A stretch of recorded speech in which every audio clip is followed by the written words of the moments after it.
ஓரளவுக்கு நல்லா சம்பாரிச்சு ஒரு லேவிஷாக இருக்கவங்களுக்கு தேவையில்லை, கொஞ்சம் அதுக்கப்புறம் வாழ்க்கை சரியறவங்களுக்கு இதெல்லாம் ரொம்ப ஹெல்ப்பாக இருக்கும். உங்கள் காலகட்டத்தில் நீங்கள் வந்து செம்ம யூத்ஃபுல்லாக நல்லா ஹேர்லாம் செம்மையாக வச்சுட்டு இருப்பீங்க. உங்களை யாரும் நடிக்கிறதுக்கு அப்ரோச் பண்ணலையா சார்? சூழ்நிலைன்னு ஒரு படம் நடித்தேன், ஆனால் அந்த படம் ஓடலை. ஓ அப்படியா? கவர்மெண்ட்டே வந்து ஒரு 500 தேட்டர் இருக்கு வச்சுக்கோங்க தமிழ்நாட்டில். ஒரு எக்ஸாம்பிள், ஒரு 250 தேட்டர் கவர்மெண்ட் எடுத்துட்டாங்கன்னா சினிமாக்காரன் சொல்லிட்டு ஒரு 10 வருஷமாக வந்து ஒதுக்கிட்டே இருந்தாங்க சார். அதுக்கு ஒரு நல்ல பதிலடி வந்து விஜய் அவர்கள் நம்மளுடைய முதல்வர் கொடுத்தார்.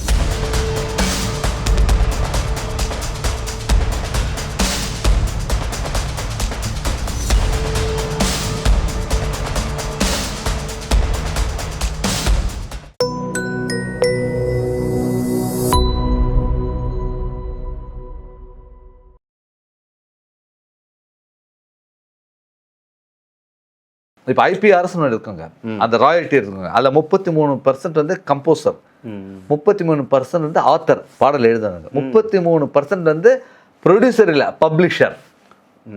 ஏன் பப்ளிஷர் கொண்டா ப்ரொடியூசர் கிட்ட இவன் வாங்கிடுறான் அந்த மெட்டீரியலை.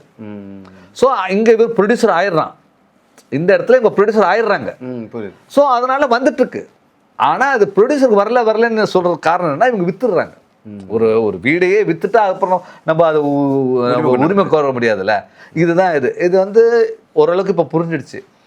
இதில் வந்து இசைஞானி என்ன பண்ணியிருக்காருன்னா, அவருக்கு நிறைய வால்யூம் இருக்குது, எக்கச்சக்கமான இருக்குது. அதில் சிலதெல்லாம் வந்து அந்த காலத்தில் வந்து கரெக்டாக அந்த அக்ரிமெண்ட்டில் இல்லாதனால இப்போ அது வந்து கரெக்டாக அக்ரிமெண்ட் பண்ணி அவர் கொண்டு வந்திருக்கார். அவருக்குன்னு தனியாகவே ஒரு இது ஸ்டார்ட் பண்ணியிருக்காரு.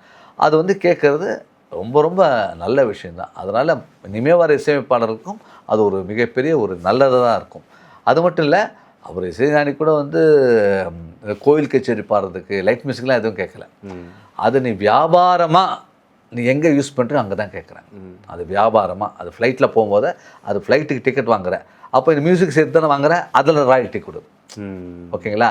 நீ வந்து ஒரு இடத்துல டிக்கெட் கலெக்ஷன் பண்ணி ஒரு ஆடிட்டோரியத்தில் கூப்பிட்றேன், ஒரு 2000 பேர் கூப்பிட்றேன். அப்போது அந்த டிக்கெட்டுக்கு அந்த ஆடிட்டோரியத்துக்கு வாடகை தரேன், மைக்காரனுக்கு வாடகை தரேன், அந்த போட்ட டிவிக்காரனுக்கு வாடகை தரேன். அது என்ன மெட்டீரியலில் பாடுறேன், என்னுடைய பாடல் வச்சு தான் பாடுறேன், அதுக்கு ஒரு இது கொடு, அதுதான் கேட்குறாரு.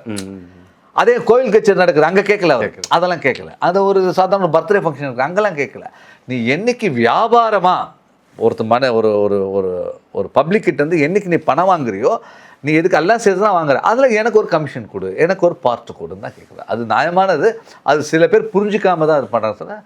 அது வந்து என்னை பொறுத்த வரைக்கும் ரொம்ப நியாயமான வருது. இப்போ தான் ரொம்ப நல்லா நடந்துகிட்ருக்கு. ஏன்னா இப்போ வர இசையமைப்பாளர் ரொம்ப உஷார். ஏன்னா அப்போ இருக்கிறவங்கெல்லாம் வந்து அந்த அக்ரிமெண்ட்லாம் சரியாக ஃபாலோ பண்ணலை. அந்த பண்ணாதனால தான் இவ்வளோ பிரச்சனை. ஒன்ஸு என்றைக்கு AR ரஹ்மான் வந்துட்டாரோ அவர் ரொம்ப அதுலேருந்து ரொம்ப ஸ்ட்ரிக்ட். அவர் ஏன்னா அவரோட பாடலாம் எதுவும் அடிபடல பாருங்கள். ஏன்னா அவர் ஃபஸ்ட் சாங்லேருந்தே அவர் கரெக்ட் பண்ணிட்டார். அவருக்கு அப்புறம் வர ஜென்ரேஷன் எல்லாருமே வந்து கரெக்ட் பண்ணிட்டாங்க. இப்போ என்னோடய சாங் எல்லாமே வந்து ராயல்ட்டியில் இருக்குது. எல்லா சாங் மன்மதராசா, கொம்புட போன தெய்வம், பேருந்து எனக்கு எல்லாமே ராயல்ட்டியில் இருக்குது, எல்லாமே ராயல்ட்டி.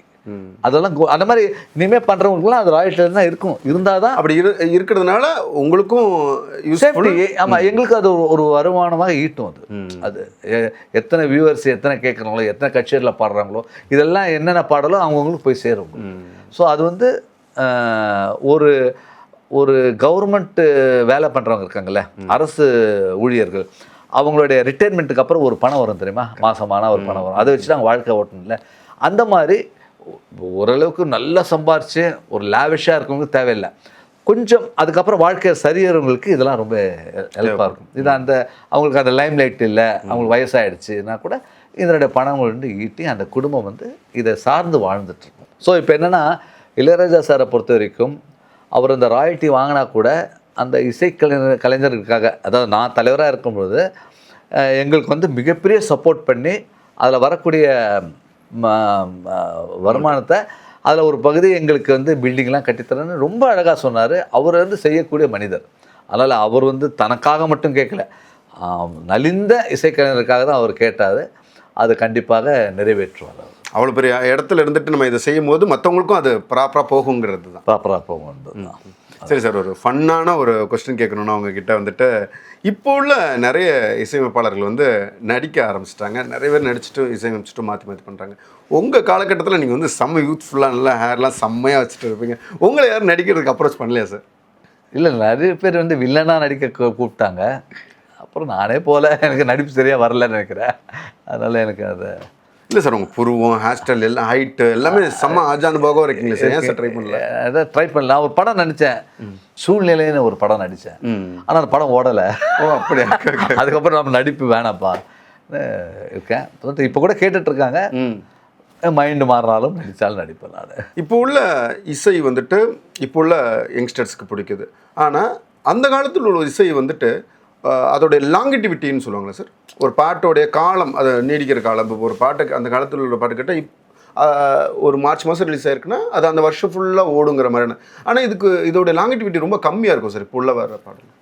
சார் அப்போ வந்து கொஞ்சம் ஃபிலிம் கூட அப்போ கொஞ்சம் கம்மியாக இருந்துச்சு சார். அதில் அந்த லாங்கிட்டி அப்போ வந்து ஒரு சினிமான்றதே வந்து ஒரு ஒரு படம் போய் பார்க்குறதே வந்து ஒரு ஒரு ஆச்சரியமான விஷயம். அந்த குடும்பத்துலேருந்து போய் படம் பார்க்குறது, ஒரு பாட்டை ரேடியோவில் கேட்குறதுலாம் வந்து அன்றைக்கி வந்து ஒரு அரிய ஒரு விஷயமா இருந்துச்சு சார். இன்றைக்கி வந்து டெக்னாலஜி ரொம்ப வந்துடுச்சு சார். இன்றைக்கி படம் இங்கே ரிலீஸ் ஆகுது, அடுத்த நிமிஷத்தில் வந்து படத்தை நெட்டில் பார்க்குறாங்க. ஒரு பாட்டு படம் ரிலீஸ் பண்ணால் பாட்டு ரிலீஸ் பண்ணிடுறாங்க. இதான பாட்டு, இதுக்கு இது இப்படி தான் ஆடுவார்ன்ற மாதிரி அவங்க டான்ஸ் ஆட ஆரம்பிச்சிட்டாங்க. ஸோ எல்லாமே வந்து இன்றைக்கி அந்த எக்ஸ்பெக்டேஷன் வந்து ரொம்ப ஃபாஸ்ட்டாக மக்கள் திங்க் பண்ணுறாங்க. அவங்க அப்புறம் என்ன நெக்ஸ்ட்ன்ற மாதிரி வந்துடுறாங்க மக்கள். ஏன்னா அந்தளவுக்கு கம்போசரும் சரி, படம் எடுக்கிறவங்க சரி, இப்படி ஒரு படம் ஒரு வருஷம் நம்ம நிற்கிற மாதிரி ஒரு படம் எடுக்கணுன்ற மாதிரி அவங்களும் இன்றைக்கி அந்த மைண்டில் இல்லை சார். படம் எடுக்கிறோம், இது ஒரு ஃபேக்ட்ரி மாதிரி போயிட்டுருக்கு. அதில் ஏதோ ஒரு படம் கிளிக் ஆகுது, நமக்கு பிடிச்சிருக்கு. மற்றெல்லாம் ஃபேக்ட்ரி மாதிரி தான் போயிட்டுருக்கு. ஒர்க் பண்ணுறவங்களும் சரி அந்த மென்டாலிட்டியில் வந்துட்டாங்க. வியூவர்ஸும் அப்படி வந்துட்டாங்க சார். வியூவர்ஸுக்கும் நெக்ஸ்ட் படம் இன்றைக்கி வந்து இந்த ஹீரோ படம் பார்த்தோமா, நாளைக்கு எந்த ஹீரோ, நாளைக்கு படம் ரிலீஸ் இல்லையா, வெள்ளிக்கிழமை தான் ரிலீஸ் பண்ணோம். அது ஒரு வாரம் பார்த்து அதை வந்து மக்கள் வந்து பார்த்து ஒரு அந்த ப்ரொடியூசர் கொஞ்சம் தேத்தலாம். இல்லை இந்த படம் சரியில்லை, அடுத்த படம், அடுத்த ஷோவே 12 மணிக்கு ஒரு படம் ரிலீஸ் ஆகுது, அந்த படம் சரியில்லை, அடுத்த ஷோ வேறு என்ன படம், புது படம் இருக்கான்னு கேட்க போகிறாங்க. ஸோ எதுன்னு மக்கள் வந்து ஒரு அலைபாயோடு இருக்காங்க. இந்த உலகத்தில் இவங்களும் போராடி படத்தை அனுப்புகிறாங்க. ஸோ அதனால் இப்போ அதை ஃபில்டர் பண்ணுறது ரொம்ப கஷ்டம் சார். இப்போ வந்து ஒரு வருஷத்துக்கு கிட்டத்தட்ட ஒரு 300 படங்கள் வெளியாகுது சார். அதில் வந்துட்டு கிட்டத்தட்ட நீங்களும் ஆல்ரெடி சொன்ன மாதிரி ஒரு 30,000 மக்கள் வந்து இருக்காங்க இந்த சினிமா துறையிலன்னு சொல்லுவாங்க போது, இந்த 300 திரைப்படங்களில் வெற்றி அடைகிறதுன்னு பார்த்தா ரொம்ப சொற்பமாக இருக்குது. 20-25. இல்லை தப்பு நீங்கள் சொல்கிறது. இதில் வந்து 3-4 தான் வெற்றி. தப்பு.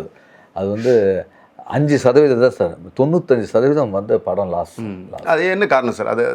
அதை நெறிமுறைப்படுத்துறதுக்கு ஏதாவது வழி? அதை நெறிமுறைப்படுத்தினா சார், படம் லாஸ்னால் தேட்டர் மட்டும். அதுதான் இப்போ ஓடிடி வந்துருச்சு. அந்த பிளாட்ஃபார்ம் வந்து இன்றைக்கி ப்ரொடியூசர் வந்து சேஃப் ஆகிட்டாங்க.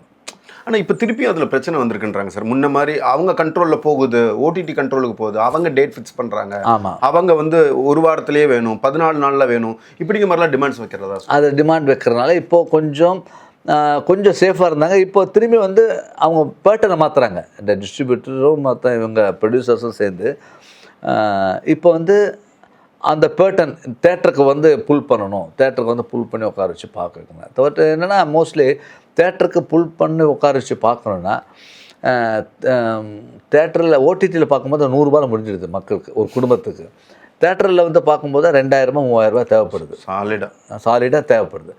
ஸோ அதுக்கு வேண்டிய ஒரு ஒர்த்தாக அவங்க பண்ணணும், டிஸ்ட்ரிபியூட்டர்ஸ் பண்ணணும். அதாவது ஒரு பாப்கார்ன் வந்து 450 ரூபான்றாங்க அங்கே. அது வெளியில் வந்து 30 ரூபாய் கூட தராது. என்ன கொஞ்சம் வெண்ணெயை போடுறாங்க, 100 ரூபாய் வச்சுக்கலாம். ஆனால் அது வந்து கேட்டால் நாங்கள் இந்த அளவுக்கு நாங்கள் இப்போ இன்வெஸ்ட்மெண்ட் பண்ணியிருக்கோம், இந்த தேட்டரை கொண்டு வந்துருக்கோன்றாங்க. ஸோ இதனுடைய ப்ரைஸோட இது வந்து, ஏன்னா இதெல்லாம் வந்து நம்ம முதல்வருக்கு நல்லாவே தெரியும். நல்லான கொஸ்டின். இதெல்லாம் வந்து தெரியும். இதெல்லாம் வந்து ரெடியூஸ் பண்ணணும் சார். இதெல்லாம் ரெடி பண்ண கவர்மெண்ட் வந்து கிட்டத்தட்ட வந்து ஒரு 150 தேட்டர் வந்து கவர்மெண்ட் எடுத்துக்கணும் சார். ஏன்னா எப்படி இருந்தாலும் கவர்மெண்ட் டேக்ஸ் வாங்குறாங்க. ஒரு படம் ரிலீஸ் ஆனால் ஒரு தேட்டரில் ஒரு டிக்கெட்டுக்கு விட நம்ம கவர்மெண்ட்டுக்கு போகுது. நமக்கு அந்த சேல் டேக்ஸ் ஒன்று போகுது. அப்படின்னு பண்ணும்பொழுது லீஸ் மாதிரி, அதாவது 20 வருஷத்துக்கு லீஸ் மாதிரி எடுத்துக்க வேண்டியது தான் கவர்மெண்ட்டே வந்து ஒரு 500 தேட்டர் இருக்கு வச்சுக்கோங்களேன் தமிழ்நாட்டில். ஒரு எக்ஸாம் ஒரு 250 தேட்டர் கவர்மெண்ட் எடுத்துட்டாங்கன்னா மீதி 250 வெளியில் விட்டாங்கன்னா சூப்பர். இப்போ நம்ம இது திருவள்ளூர் பஸ் டிப்போ மாதிரி ஆகிடும் உங்களுக்கு. இது எல்லாமே ப்ராஃபிட் கரெக்டாக வந்துடும் உங்களுக்கு. இது வந்து கவர்மெண்ட்டு என்றைக்கு எடுக்கிறாங்களோ அன்றைக்கி கரெக்டாக வந்துடும். அதை எடுக்காத வரைக்கும் நமக்கு வந்து நம்ம கணக்குங்க சரியாக கேட்க முடியல. பாவம் டிஸ்ட்ரிபியூட்டர்கிட்டையும் அவங்க ரிலீஸ் பண்ணுறாங்க, தேட்டருக்காரங்க சொல்ல மாட்டேறாங்க. தேட்டருக்காரங்க கேட்டால் எங்களுக்கு உங்கள் படமே சரியாக வரல, ஓடலை, மக்கள் வரலன்றாங்க. இப்போ இது யாரை நம்புறது? யாரை நம்புறது நம்ம? அதனால் அப்பாவும் அவங்களே ரொம்ப ஸ்ட்ரகிளாக இருக்காங்க. இந்த ஸ்ட்ரகிளுக்கு கரெக்டாக கை கொடுக்குறது கவர்மெண்ட். இந்த கவர்மெண்ட் மட்டும் கை கொடுத்தாங்கன்னா இன்றைக்கி வந்து லாபகரமான படம். ஏன்னா ஒன்ஸ் கவர்மெண்ட் வந்துருச்சுன்னா அந்த படம் ஒரு வாரம் ஓட்டி தான் ஆகணும். அந்த படம் மக்கள் வராங்களோ இல்லையோ ஓட்டிடுவாங்க. ஏன்னா அவங்களுக்கு இன்னொரு படத்தில் லாபம் வரும். இந்த 250 தேட்டரில் வந்து ஒரு 10 தேட்டரில் லாபமாக ஓடி இருக்கு, அதை வந்து ஷேர் பண்ணி அதை மேனேஜ் பண்ணுவாங்க. இப்போ இது தனிப்பட்ட ஆள் இருக்கான லாபம் அடைஞ்சால் அவங்க உடனே எடுத்துக்கிறாங்க. மற்றவங்களாம் எடுக்க முடியாத சூழ்நிலை. இது வந்து ஒரு சிண்டிகேட் மாதிரி, நான் சொல்கிறது சிண்டிகேட் மாதிரி வந்துருச்சுன்னா உங்களால் இது ஈஸியாக நடத்த முடியும். இது ஒரு லாபகரமான தொழில் தான்.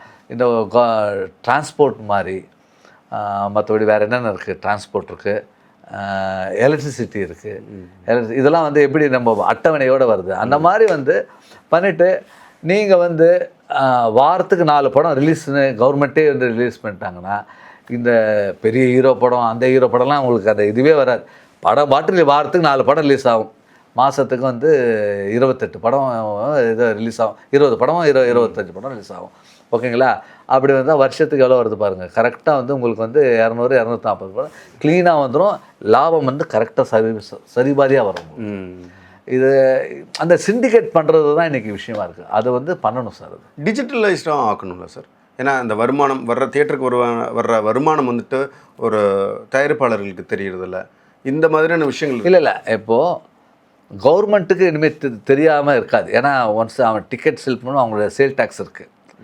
இப்போ பிளாக்லலாம் உள்ளே போய் எல்லாம் இப்போ அந்த கல்ச்சர் இல்லை இப்போ உங்களுக்கு. அதனால் அது வராது. இப்போ என்னென்னா இப்போ தயாரிப்பாளர்களுக்கு வந்து உண்மையானது தான் தராங்க. ஏன்னா படம் ஓடலை, படம் மக்கள் வரல. மக்கள் வர்றதுக்கு என்ன பண்ணணும்? இந்த 250 தேட்டரை லீஸுக்கு எடுத்தாங்கன்னா இந்த பாப்கார்ன் விலையெல்லாம் கவர்மெண்ட் ரேட்டில் வந்துடும். 60 ரூபா வந்துடும். டிக்கெட் வந்து 250 ரூபா இருக்காது, எல்லாமே வந்து 60 ரூபாயில் வந்துடும். அது 70 ரூபா வரும் டிக்கெட்டு. உங்களுக்கு ஃப்ளாட் ரேட் எல்லாருமே வந்து மக்கள் சும்மா வெளியில் வெயில் இருக்கிறது உள்ளே போய் உட்காருவான். படம் நல்லா இருக்கோ நல்லா இல்லையோ உங்களுக்கு உள்ளே உட்காரோம். உங்களுக்கு ஒரு கிரியேட்டிவ். இப்போ கவர்மெண்ட் பார்க்குக்கு எதுங்க உருவாக்குறான்? ஈவினிங் ஆனால் ஃப்ரீயாக இருக்கிறதா மக்கள் வந்து உட்காராங்க. இங்கேயே பார்க்கில் வந்து நீங்கள் வந்து 20 ரூபா போட்டு டிக்கெட் போடுங்க, யாரும் இந்த பார்க்லாம் வருவாங்களா? வரமாட்டாங்க. அதுக்கு தான் அது தனியார் பட்டுனா போட்டாகணும். ஆனால் ஒரு கவர்மெண்ட் நடத்துகிற பார்க் நடத்தினா அங்கே போட தேவையில்லை. அங்கே வந்து எல்லாருமே வந்துட்டு போட்டோம். அப்போ அதோட கலகலன்னு இருக்கும், கூட்டமாக இருக்கும், எந்த நேரம் ஒரு லெஷர் டைம் இருக்கும். அந்த மாதிரி கவர்மெண்ட் என்னைக்கு எடுக்கிறாங்களோ அது வந்து எல்லாம் டிக்கெட்டும் கம்மியாகிடும். அந்த சாப்பிட்ற விஷயம் கிடையாது. சாதாரண ஒரு குடும்பம் போயிட்டு வந்தால் ஒரு 800 ரூபாயில் போயிட்டு வந்துடலாம் உங்களுக்கு. இதுதான் சார். இந்த ஃபார்மேட்டை எப்போ கொண்டு வந்தாலும் இது வந்து வெற்றி அடையும் சார். Okay sir. சார் நீங்கள் பெப்சியில் வந்து முக்கியமான பொறுப்பில் இருக்கீங்க. எப்போ போயிட்டு தளபதி சிஎம் விஜய் சாரை பார்க்க போகிறீங்க? ரொம்ப ஈகராக இருக்கும். அவர் பதவி ஏற்றவுடன் எங்கள் தலைவர் வந்துடுவார். தலைவரோடு சேர்ந்து நாங்கள் எல்லோரும் சேர்ந்து அவருக்கு மிகப்பெரிய வாழ்த்து போய் நாங்கள் பண்ணுவோம். என்னென்னா எங்களால் மறக்கவே முடியாது ஜனநாயகன் அந்த படம் வந்து அந்த ஷூட்டிங் வந்து எங்களுடைய தொழிலாளர்களுடைய ஸ்டுடியோ தான் நடந்துச்சு. பையனூரில் தான் ஃபுல்லாக நடந்துச்சு.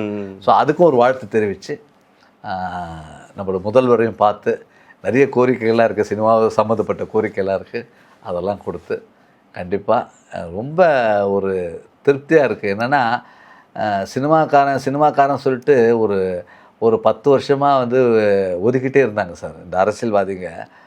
இவங்க என்ன சினிமாக்காரங்க சார். ஆனால் அவங்களுக்கு நல்லாவே தெரியும் புரட்சி தலைவரும் சினிமாக்கார் தான், கலைஞரும் சினிமாக்கார் தான், புரட்சி தலைவரும் சினிமாக்கார் தான், விஜயகாந்த் சினிமாக்காரங்க தான். இந்த மாதிரி நிறைய சினிமாக்காரங்க தான் வந்திருக்காங்கன்றது தெரியும்.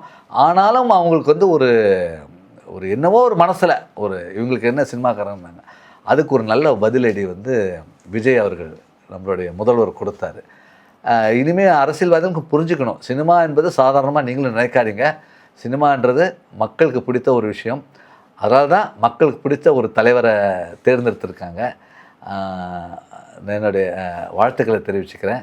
முதல்வர் அவர்களுக்கு, விஜய் அவர்களுக்கு வாழ்த்துக்கள்.